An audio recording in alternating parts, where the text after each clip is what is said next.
शेख अहमद फराज साहब, ये बताइए कि जो एफडीआई है ना, फॉरेन डायरेक्ट इन्वेस्टमेंट, इसको किसी भी मुल्क के लिए गेम चेंजर के तौर पे देखा जाता है। अब अगर हम पाकिस्तान की अस्करी एस्टेब्लिशमेंट की बात करें, सरहदों की हिफाजत भी है, इंटेलिजेंस भी है, मॉनिटरिंग भी है, इसके साथ साथ क्रैकडाउन के अंदर भी एक इंपॉर्टेंट रोल है। बाहर से अगर इन्वेस्टमेंट चाहिए तो उसके अंदर भी आपके आर्मी चीफ जाके विजिट करते हैं। तो इस सारी सूरत हाल के अंदर जो एक कॉमन पाकिस्तानी है या एक बिजनेसमैन है, वो एफडीआई के हवाले से कितना अहम रोल अदा कर सकता है और उसकी तामन की वजह से किस हद तक बैरूनी सरमायाकारी वो पाकिस्तान में लाने की अहलियत रखता है। सबसे पहले तो अभी जो आपने बात की ना, उससे पहले मैं ज़रा इनकी जो बात है खोकर साहब की, उसको मैं सेकंड करता हूँ कि जो पहले जो पाकिस्तान का जो मॉडल था ना फॉरेन इन्वेस्टमेंट लेके आने का, क्योंकि मुझे इत्तेफाक हुआ कुवैत इन्वेस्टमेंट अथॉरिटी की एक फॉरेन इन्वेस्टमेंट को पाकिस्तान में डील करने का। 1.3 बिलियन डॉलर की इन्वेस्टमेंट थी और विंड मिल के अंदर हम लोग लेके आए थे हम लोग।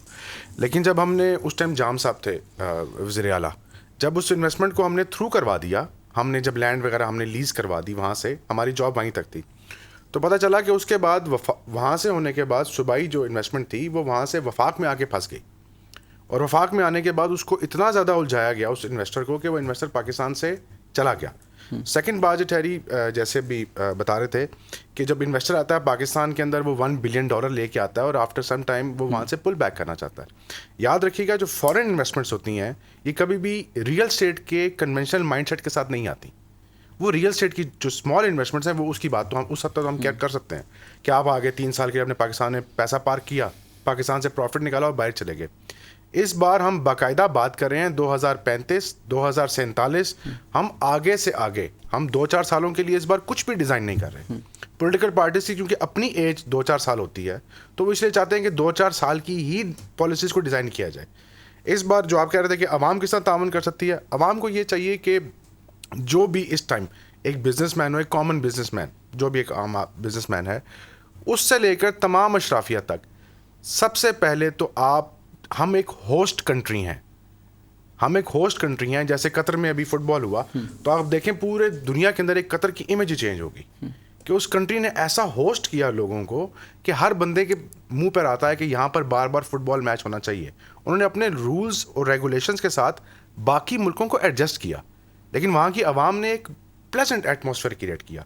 पाकिस्तान के अंदर जब तक डिवाइड एंड रूल और जब इस किस्म हम लोग कुछ नैरेटिव्स के साथ बहते रहेंगे ना, तब तक पाकिस्तान के अंदर फॉरेन इन्वेस्टमेंट आना इंतहाई कॉम्प्लिकेटेड हो जाएगी।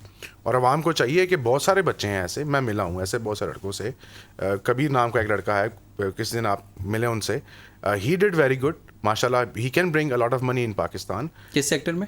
आईटी के अंदर। अच्छा। फिर उसके अंदर आईटी तो SIFC का ऑलरेडी ऐसा ही है। फिर उसके बाद मेरी ओमान में मेरी आजकल बात चल रही है एग्रीकल्चर को लेके, उनकी तरफ से मेरा काफ़ी अच्छे इंटरेस्ट चल रहे हैं।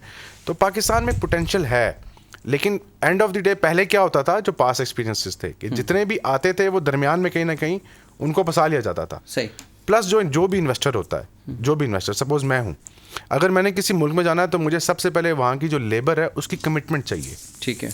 कि लेबर मेरे साथ कितनी कमिटेड है। ठीक है। पाकिस्तान की जो लेबर है, सॉरी टू से, वो उतनी डिवोटेड नहीं है।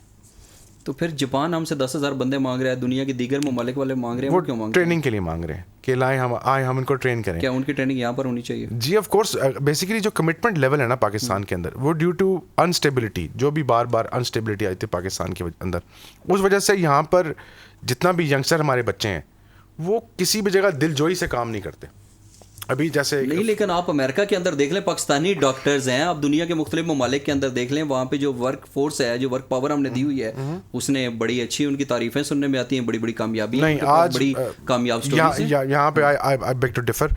बेसिकली जो आज अगर आप पाकिस्तान की लेबर का मुआवजा करें फिलिपीन के साथ, ठीक है, अगर आप एक फिलिपाइन के किसी बंदे को अगर आप अपनी जगह पे जॉब पे रख लेते हैं, तो वो प्रॉपरली डिवोटेड और बड़ा हार्ड वर्क होकर उस प्रोजेक्ट को कंप्लीट करेगा। ठीक है, क्योंकि वो साथ साथ अप्रिशिएट हो रहा है, साथ साथ वो डिलीवर कर रहा है। जबकि जो हमारी वर्क फोर्स है, बताइए, इसके ऊपर भी कभी सर्वे कर लीजिए कि बहुत सारा सुस्ती में काफ़ी सारी हमारी वर्क फोर्स इन्वॉल्व है।